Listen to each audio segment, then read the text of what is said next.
Hello दोस्तों, स्वागत है आपका अपने चैनल टेक्निकल ट्रेड पे। मैं सुनील कुमार आज के इस नए वीडियो में आप सभी को स्वागत करता हूं। दोस्तों, हम लोग डीसी मशीन में डीसी मोटर पढ़ रहे थे। उसमें हम लोग सीरीज मोटर पढ़ चुके हैं, कंपाउंड मोटर, सिंक्रोनस मोटर, ये सब पढ़ चुके हैं। आज हम लोग पढ़ेंगे इंडक्शन मोटर। इंडक्शन मोटर पढ़ेंगे, इसको डिस्कस करते चलेंगे और साथ साथ इसका क्वेश्चन आंसर भी करते चलेंगे। तो ये बहुत महत्वपूर्ण आज का ये चैप्टर इंडक्शन मोटर। तो चलिए, सबसे पहले हम लोग जानते हैं हीट और एनर्जी का ट्रांसमिशन, यानी ऊष्मा ऊर्जा का ट्रांसमिशन के बारे में जानते हैं। ये किस तरह से ऊष्मा ऊर्जा एक जगह से दूसरे जगह ट्रांसमिशन होता है, जाता है, पहुंचता है। तो पहला देखिए डायग्राम से कि एक रॉड है, लोहा का या छड़ है। तो उसमें हम एक जगह यहाँ पे एक एंड पे हीट दे रहे हैं, यहाँ आग दे रहे हैं, हीट दे रहे हैं। तो ये यहाँ तक गर्म हो रहा है। तो ये कौन से विधि से गर्म होता है? पता होगा आप लोग को, कंडक्शन मेथड से ये गर्म होता है, यानी चालन विधि से ये जो है रड वो गर्म होता है। नेक्स्ट है दूसरा कि एक बर्तन है, कोई भी एल्युमिनियम, स्टील या किसी चीज़ का बर्तन है मेटल का, उसमें पानी है। तो उसमें हम हीट दे रहे हैं, ऊष्मा दे रहे हैं उसको, तो वो पानी गर्म हो रहा है। तो जो पानी गर्म होता है वो किस विधि से होता है? तो संवहन विधि से होता है।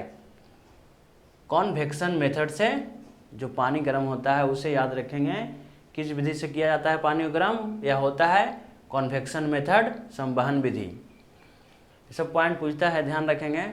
नेक्स्ट तीसरा है ऊष्मा ऊर्जा का ट्रांसमिशन या स्थानांतरण। तो यहाँ है सूरज दिखाई दे रहा है आपको, सन, सूरज है। यहाँ पृथ्वी गर्म हो रहा है, पृथ्वी गर्म हो रहा है। ये बीच में लेयर है, ओजोन परत का लेयर दिखा दिए हैं। तो सूर्य से पृथ्वी गर्म हो रहा है। ये किस विधि से होता है? लिख दिए हैं रेडिएशन विधि, यानी विकिरण विधि से पृथ्वी गर्म होता है। दोस्तों, ये पॉइंट इसलिए बताए हैं कि अभी हम लोग पिछला क्लास में देखे हैं ट्रांसफार्मर में हम लोग देखे थे कि वाइंडिंग जहाँ हीट उत्पन्न करता है सबसे अधिक, वहीं वाइंडिंग से कोर में भी जाता है ऊष्मा, और कोर से ट्रांसफार्मर आयल में भी जाता है।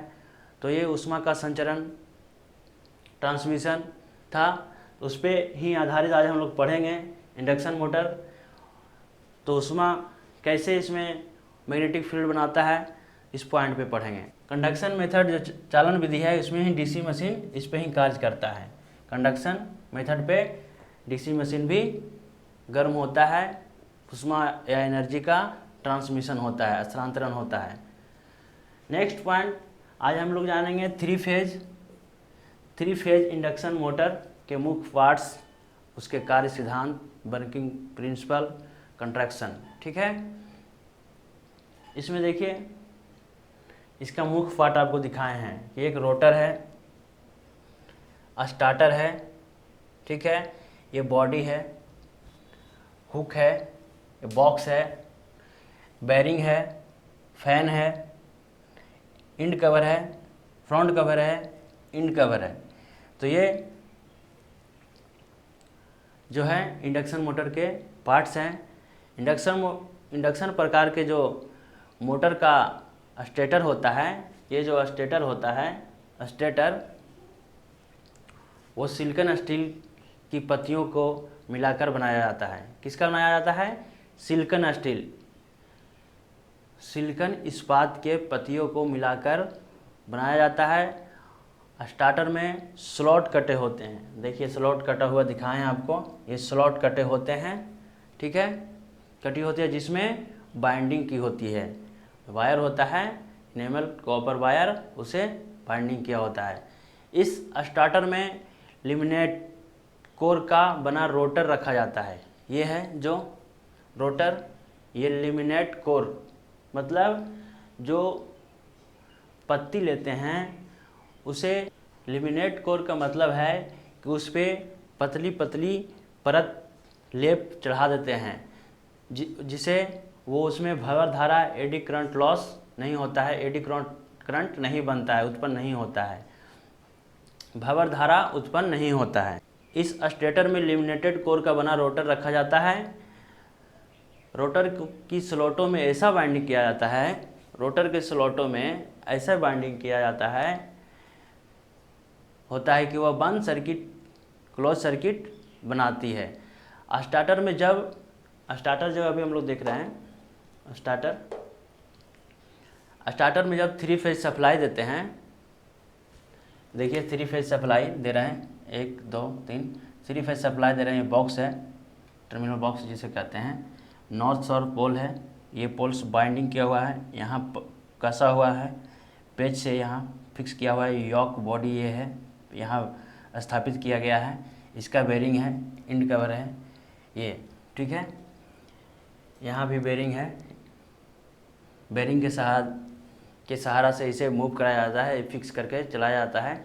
स्टार्टर में जब 3 फेज सप्लाई दी जाती है तो रोटर में रोटेटिंग मैग्नेटिक फील्ड बन जाता है। क्या होता है कि रोटर में जब रोटेट होता है तो मैग्नेटिक फील्ड बनता है, मैग्नेटिक फील्ड बन जाता है। यह रोटेटिंग फील्ड रोटर की वाइंडिंग में ईएमएफ पैदा करता है। यही जो रोटेटेड होता है तो रोटर के वाइंडिंग जो होता है, यहाँ पे वाइंडिंग इसमें किया रहता है पूरा, उसमें मैग्नेटिक फील्ड बन जाता है। यही रोटेटिंग फील्ड रोटर की वाइंडिंग में ईएमएफ पैदा करता है, इलेक्ट्रिक मोटिव फोर्स पैदा करता है, यानी वोल्टेज उत्पन्न कर देता है, ईएमएफ पैदा कर देता है, जिससे करंट चलने लगती है। क्या होता है, जब यहाँ पे ईएमएफ पैदा होता है तो इसमें करंट फॉलो करने लगता है। दोस्तों हम लोग डीसी जनरेटर भी देखे थे। ये अगर यहाँ डीसी सप्लाई दे रहे हैं तो ये तो मोटर की भांति कार्य करेगा, लेकिन ये इस एडजस्ट करेंगे तो इकट्ठा हो जाएगा, एक में आ जाएगा, ये बॉडी में सब इन कर जाएगा, ये इन करेगा फिर ये इन करेगा, ठीक है। यहाँ कार्बन ब्रश देखे थे हम लोग जनरेटर में भी। तो जनरेटर और मोटर में बस एक ही अंतर है कि अगर इसमें प्राइम मूवर की सहायता से चलाते हैं, यानी डीजल मशीन के सहायता से इसमें बल देते हैं, ऊर्जा देते हैं, तो ये जनरेटर की भांति कार्य करने लगता है। यही मशीन में अगर हम डीसी सप्लाई देते हैं तो ये मोटर की भांति कार्य करने लगता है। तो मोटर क्या करता है, इलेक्ट्रिकल एनर्जी को मैकेनिकल एनर्जी यानी विद्युत ऊर्जा को यांत्रिक ऊर्जा में बदलता है। और जनरेटर हम लोग देखे थे कि मैकेनिकल एनर्जी को इलेक्ट्रिकल एनर्जी यानी यांत्रिक ऊर्जा को विद्युत ऊर्जा में बदलता था। तो जनरेटर और मोटर में बस यही अंतर है, सेम पार्ट होते हैं सबके, ये पॉइंट याद रखना है।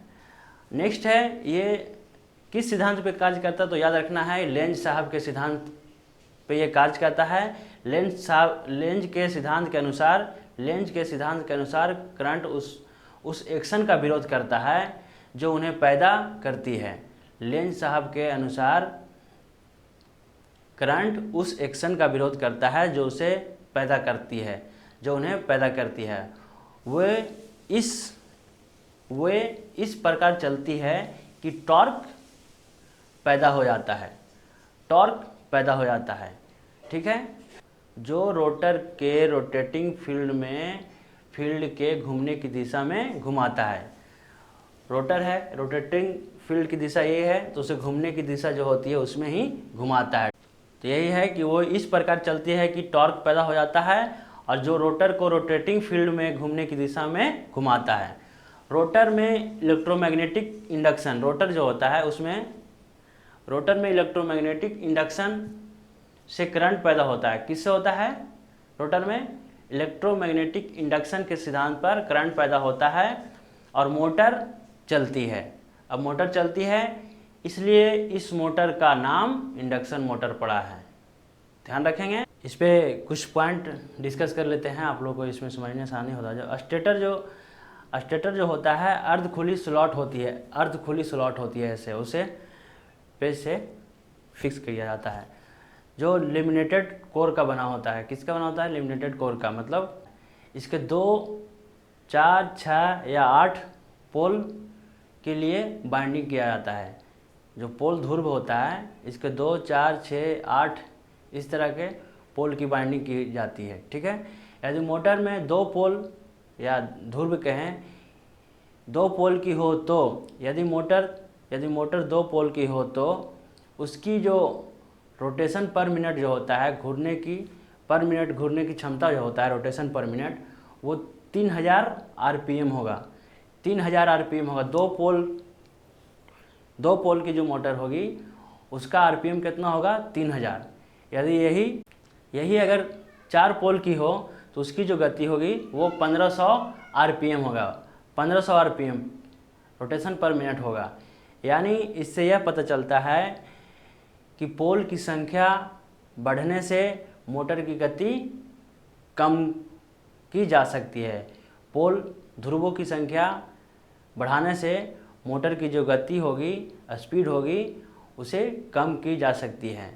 इसी तरह रोटर में उतने ही पोल ध्रुव की बाइंडिंग की जाती है जितने की बाइंडिंग होता है स्टेटर में। ठीक है, रोटर में भी उतने ही पोल की बाइंडिंग की जाती है जितना स्टेटर में बाइंडिंग होती है। ये कुछ पॉइंट थे, इस पर अभी ऑब्जेक्टिव बनेंगे इसलिए बताए हैं। अब हम लोग देखते हैं इंडक्शन मोटर के प्रकार रोटर के अनुसार। रोटर के अनुसार जो है प्रकार, इंडक्शन मोटर का प्रकार है उसमें 2 तरह के हैं। स्क्वायरल केस इंडक्शन मोटर, इसे स्क्वायरल केस इंडक्शन मोटर, ये ध्यान रखेंगे, फुल फॉर्म पूछेगा SCIM squirrel cage induction motor इसे कहा जाता है SCIM। दूसरा है wound type slip ring induction motor. ये 2 टाइप के रोटर के अनुसार 2 टाइप के मोटर हैं, ये ध्यान रखना है। इसके अंतर देखते हैं, दोनों में अंतर क्या है, डिफरेंस क्या है। इसका रोटर शॉर्ट सर्किट रहता है, इसका जो रोटर होता है शॉर्ट सर्किट रहता है। इसके रोटर में तार का लपेट बॉन्ड अधिक रहता है, यानी तारों की लपेटों की संख्या जो होती है, बॉन्ड होती है, वो अधिक रहती है, जो स्लिप रिंग में जुड़ा रहता है। पिछले क्लास में हम लोग डीसी मोटर के जो स्टार्टिंग चैप्टर देखे तो उसमें स्लिप रिंग मोटर के बारे में बताए थे। नेक्स्ट पॉइंट है, इसमें बाहरी रेजिस्टेंस नहीं दिया जाता है। SCIM जो मोटर है उसमें बाहरी रेजिस्टेंस नहीं दिया जाता है, प्रतिरोध। इसमें बाहरी रेजिस्टेंस दिया जा सकता है स्लिप रिंग की सहायता से। ठीक है, नेक्स्ट पॉइंट है, इसका टॉर्क कम होता है। इसका जो टॉर्क होगा, घूमने की क्षमता, वो कम होता है। किसका? स्कीम का। यही बॉन्ड टाइप के स्लिप रिंग इंडक्शन मोटर का इसका हाई स्टार्टिंग टॉर्क होता है। इसका जो टॉर्क होगा वो हाई होता है, अधिक होता है। स्कीम मोटर जहाँ कम यांत्रिक लोड और मध्यम यांत्रिक लोड हो वहाँ स्कीम मोटर का उपयोग किया जाता है। स्कीम मोटर कहाँ यूज किया जाता है? जहाँ कम यांत्रिक लोड और मध्यम यांत्रिक लोड हो वहाँ स्कीम मोटर का उपयोग किया जाता है। और ये जो है wound type slip ring induction motor, जहाँ अत्यधिक मैकेनिकल लोड हो वहाँ यह मोटर उपयोग किया जाता है। ठीक है, इसका मेंटेनेंस जो होता है खर्चा अधिक पड़ता है, इसका मेंटेनेंस खर्चा कम पड़ता है। अधिकतर स्कीम टाइप मोटर ही हर जगह पे यूज किया जाता है। तो ये पॉइंट, वीडियो को अंत तक देखें तभी कॉन्सेप्ट क्लियर होगा। वीडियो थोड़ा लंबा हो गया है लेकिन चैप्टर ही लंबा है। अभी हम लोग करेंगे इस पर क्वेश्चन आंसर और ऑब्जेक्टिव, तो वीडियो को अंत तक देखें तभी कॉन्सेप्ट क्लियर होगा, क्योंकि मुख्य पॉइंट क्वेश्चन आंसर पे ही डिपेंड करता है। तो अब अगला हम लोग जानेंगे फेज के आधार पर इंडक्शन मोटर। फेज के आधार पर इंडक्शन मोटर 3 प्रकार के होते हैं: single phase induction motor, double phase induction motor, 3 phase induction motor. ये जो है सिंगल फेज और 3 फेज इंडक्शन मोटर उपयोग में अधिक लाया जाता है। अधिकतर सिंगल फेज और 3 फेज इंडक्शन मोटर प्रयोग में लाया जाता है, उपयोग में लाया जाता है, यूज किया जाता है। तो ये अभी हम लोग 3 फेज सिंगल मोटर देख रहे हैं, इसमें 3 फेज सप्लाई दिया जाता है बाइंडिंग में, ठीक है, तो उसे सिंगल 3 फेज इंडक्शन मोटर कहेंगे। अब एक पॉइंट हम लोग यहाँ ध्यान रखेंगे, एक पॉइंट आपको क्लियर कर देते हैं। ट्रांसफार्मर और इंडक्शन मोटर में कंपैरिजन करते हैं, क्या समानता है उनमें, दोनों में क्या समानता है ये देखिए, तो आपको बहुत से पॉइंट क्लियर होगा। ट्रांसफार्मर जो है, ट्रांसफार्मर वाइंडिंग में प्राइमरी साइड और सेकेंडरी साइड दोनों स्टार्टर का कार्य करता है। क्या करता है? ट्रांसफार्मर एक अस्थिर मशीन है, इसमें कोई मूवमेंट नहीं होता है, इसका जो पार्ट्स पुर्जा होते हैं मशीन है, यह अस्थिर है, क्योंकि ट्रांसफार्मर में रोटेटिंग पार्ट नहीं होता है, ठीक है। इसमें दोनों साइड स्टार्टर का कार्य करता है। लेकिन यही इंडक्शन मोटर देखेंगे, इंडक्शन मोटर में बाइंडिंग में प्राइमरी साइड स्टार्टर का कार्य करता है और सेकेंडरी साइड रोटर का कार्य करता है।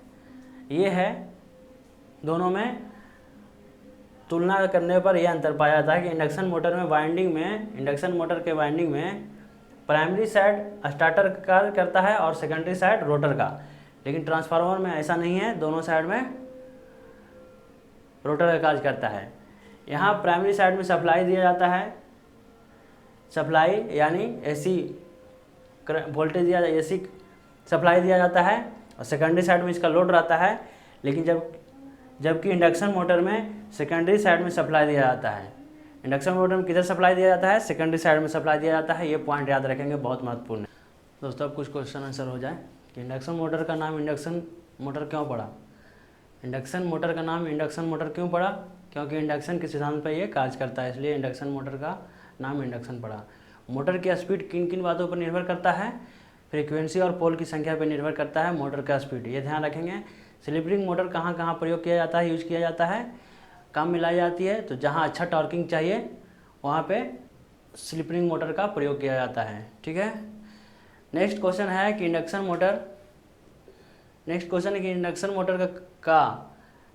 मोटर का स्टेटर बना होता है। इसका आंसर होगा सिलिकॉन इस्पात की गोल पत्तियों को संगठित करके बनाया जाता है सिलिकॉन। इंडक्शन मोटर का स्टेटर किसका बनाया जाता है? सिलिकॉन इस्पात, सिलिकॉन स्टील के पत्तियों को गोल करके संगठित करके इसका स्टेटर बनाया जाता है, अभी जो हम लोग स्टेटर देखे थे। नेक्स्ट है भंवर धारा हानियों को कम करने के लिए क्या किया जाता है? भंवर धारा हानियों को कम करने के लिए क्या किया जाता है? तो अभी हम लोग देखें, प्रत्येक पत्ती पर वार्निश, ध्यान रखिएगा, वार्निश की पतली परतें चढ़ाकर विद्युतरोधी कर दिया जाता है, यानी इनेबल कर दिया जाता है इसे, जिससे भंवर धारा हानि नहीं होगा, एडी करंट लॉस नहीं होगा। नेक्स्ट ऑब्जेक्टिव है कि सिंगल फेज इंडक्शन मोटर में रनिंग कॉइल किस में रखा जाता है? सिंगल फेज इंडक्शन मोटर में रनिंग कॉइल किस में रखा जाता है? तो इसे ध्यान रखेंगे, इसे स्टेटर में रखा जाता है, स्टार्टर में। इसे किस में रखा जाता है? आंसर इसका ए होगा, स्टार्टर में। नेक्स्ट है सिंगल फेज इंडक्शन मोटर में टॉर्क समानुपाती होता है। टॉर्क समानुपाती होता है किसका? ऑप्शन में cos theta, sine theta, tan theta, none. तो सिंगल फेज इंडक्शन मोटर में टॉर्क जो होता है बल घूर्णन समानुपाती होता है साइन थीटा का। इसका मान देखते हैं 0 से 90 डिग्री तक जाते हैं, जैसे जैसे बढ़ते हैं मान बढ़ते जाता है, यानी 0 से 1 डिग्री तक मान बढ़ता है, इसलिए साइन थीटा पे ये आधारित होता है, समानुपाती होता है। नेक्स्ट है इंडक्शन मोटर में यदि पोलों की संख्या दुगनी कर दी जाए तो स्पीड क्या होगा? अभी हम लोग देखे हैं 2 पोल वाली जो इंडक्शन मोटर होता है उसका जो स्पीड होती है 3000 आरपीएम होता है, रोटेशन पर मिनट। और जिसकी 4 पोल वाली इंडक्शन मोटर होता है, जो 4 पोल वाला इंडक्शन मोटर होता है उसका आरपीएम 1500 होता है। यानी पोलों की संख्या दुगनी कर दी जाए तो स्पीड क्या होगा? आधी होगी। दोस्तों उम्मीद करते हैं क्लास अच्छा लगा होगा। क्लास तो थोड़ा बड़ा हो गया है। अब हम लोग मिलते हैं नेक्स्ट क्लास में, तब तक के लिए धन्यवाद।